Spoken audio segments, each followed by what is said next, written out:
ছেলেরা যদি 4টা বিয়ে করতে পারে তাহলে মেয়েদেরও 4টা কেন, মেয়েরা আরো বেশি করবে, কারণ মেয়েদের এনার্জি অলওয়েজ বেশি থাকে।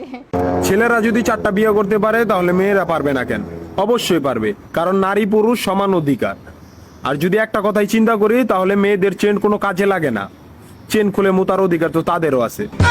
মালে আসেন, একটা চাবি দিয়া যদি 4টা তালা খোলা যায় ওটাকে বলা হয় মাস্টার কি, আর একটা তালা যদি 4টা চাবিতেই খুলে সেটাকে বলা হয় খাঙ্কি।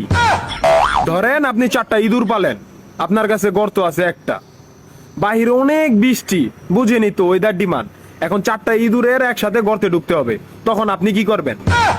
ধরলাম উপরে নিচে মিলাই আরো 2টা আছে, হ্যাঁ, তাহলে 4 নাম্বার ইঁদুরটা কই যাবো? কানের ফুটা দা না নাকের ফুটা দিয়া? হ্যাঁ, তার মধ্যে মাসের মধ্যে 7 দিন থাকে লকডাউন। আমি মানি, আমি না শুধু সবাই মানে মেয়েদের অনেক পাওয়ার, মেয়েদের অনেক এনার্জি। তাহলে দেশের মধ্যে ঘন ঘন লোডশেডিং হয় কেন? আমার মাথায় কোনোভাবেই ঢোকে না।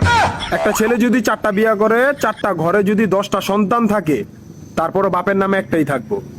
এখন আপনি যদি 4টা বিয়ে করেন, একটা সন্তান হয়, তাহলে বাপের নাম কি দিবেন?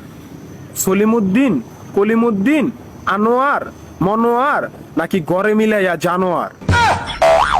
আপনি কি নারী না ঢাকা শহরের লোকাল গাড়ি?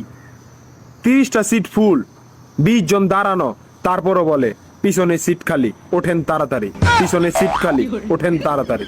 শুধু এই সমস্ত মেয়েদের কারণে পুরা নারী জাতির সম্মানহানি হয়।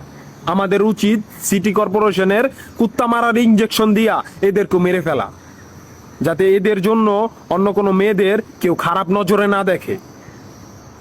মারানি কোনানকার।